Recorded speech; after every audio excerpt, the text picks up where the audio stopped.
I sighed while driving home from Xavier University in my Honda Accord, and it wasn't long before my mind raced back to my new book, Cover Up, which was my tell-all non-fiction book about how there was a vast government conspiracy going on in the United States in regards to aliens and UFO abductions. In fact, I interviewed plenty of people who claimed to be abducted by aliens for the book.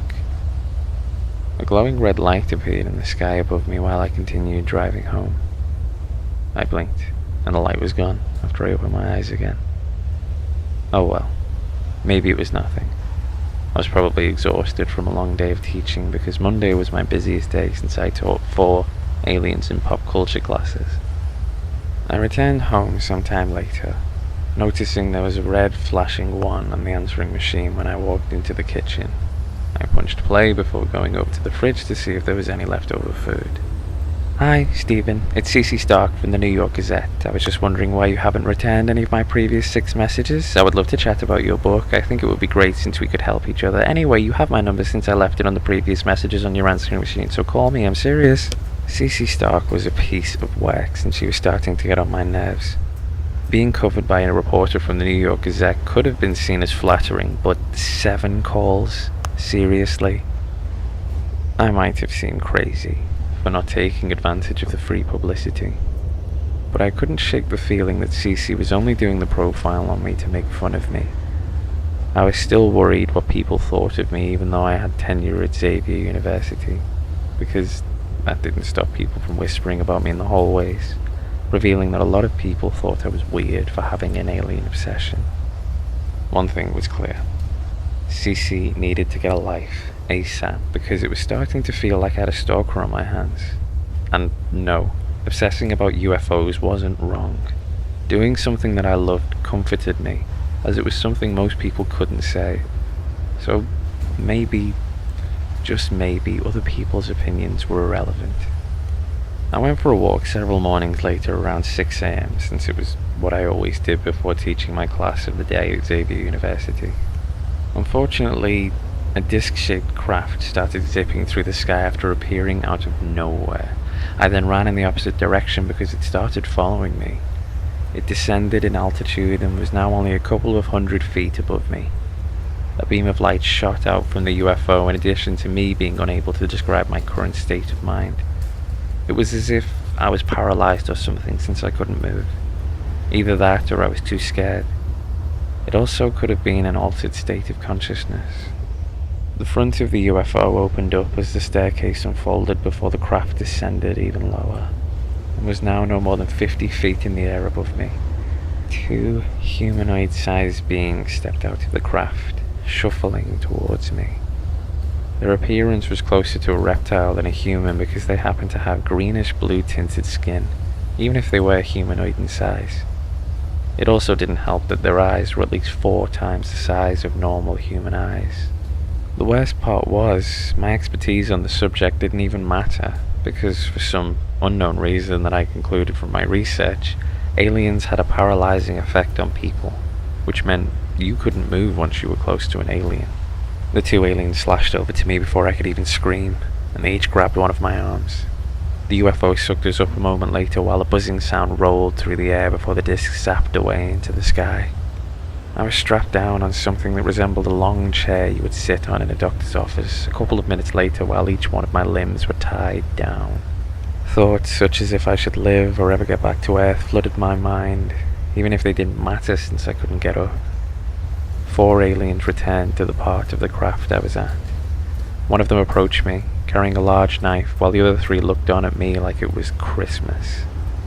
The alien with the knife now stood right next to me, making sweat trickle down my face. I screamed, "You aren't going to get away with this." The knife dug into my flesh while the alien sliced open the front of my head, making me pierce the air with more agonizing shrills. I woke up in the middle of the road in my neighborhood sometimes later, discovering everything was both familiar and foreign at the same time. I glanced across the street at one of my neighbor's houses while a sharp pain pierced my head when my neighbor's living room light flicked on. A van approached me a couple of minutes later, coming to an abrupt halt before it almost ran me over. The front driver's seat door opened, revealing a woman. "You must be Cece Stark," I said. She crossed her arms. "You know, you really should have returned my phone calls." I shook my head. "I was busy." Cece rolled her eyes at me. "You still should be thrilled. The New York Gazette wants to do a story on you. Anyway, what are you doing here?" I exhaled a breath. "That's a good question." She flipped her hair over her shoulders. "Are you sure that you're okay?" I remained silent. Cece continued staring at me, refusing to take her eyes off me. "Did something happen to you? You have a big gash on the front of your head." I took my right index finger to the front of my head, feeling the metallic texture before glancing down at it. Red stained my finger, proving the wound was still fresh. "What time is it?" She glanced at her watch. "It's 7 p.m. Why?" "Because I have no idea where I've been for the last 13 hours. Cece arched her eyebrows. "I'm not following." A lump formed in my throat and I was unable to swallow it. "It's just odd that over half of my day is unaccounted for, don't you think?" "So what are you saying?" Cece asked. I shook my head. The blacking out, disorientation, injury, and being dropped off where I was last seen were all too familiar signs. A burning sensation soon formed in my stomach, twisting it in 10 different directions. I think I was the victim of an alien abduction. I moved around in my bed the following evening. It wasn't long before a creaking sound scraped the door. The bedroom door burst open, prickling the hairs on my back. The humanoid-like figure that cut into me the other evening inched forward while beads of sweat crashed down my face. "You weren't supposed to breathe a word about what happened." The figure's eyes widened. I grunted. "You don't scare me. The United States government will learn the truth." The alien wove its arms together. "We might have let you live. However, if you continue to blab about our existence, you won't be so lucky." The alien scurried towards the door as a wave of red light flashed through the air before I could say anything.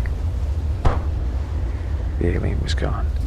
I rubbed my eyes while I let out a yawn several hours later. The whole thing was just maddening. I then trekked to the front door en route to get my newspaper. My heart danced inside my chest while each one of my passing breaths required more effort because the front door was unlocked. The strangest thing was that I locked it before I went to bed. I even triple-checked it. There was no doubt about it. The alien encounter hadn't been a dream, it was real. I handed my visitor a coffee mug the following afternoon before sitting down on my living room couch. "Thank you for coming, Cece." The grin remained present on my face for another minute. She brought the mug to her lips, allowing the contents to flow into her mouth. Cece waited a moment before she spoke. "So what was so urgent that you demanded a meeting on such short notice?" I coughed, clearing my throat. "I have proof of another recent alien encounter." Cece snickered. "I doubt that." "It's true." I pressed play on the video that I pulled up on my laptop before pushing it over to her. That was another thing about being a paranoid scientist. I had installed video cameras that were linked to a security system in every room of my house, since it was only a matter of time before something bad happened to me. She clapped her hand over her mouth while looking at the footage from my second encounter. I guess there were things that even surprised her. The video finished a couple of minutes later. Cece forced a gulp of air into her lungs before she responded. That was something. I threw a gaze at her. "So what do you think? Is there a story here?" She bit her lip. "Yeah, there's definitely a story to tell."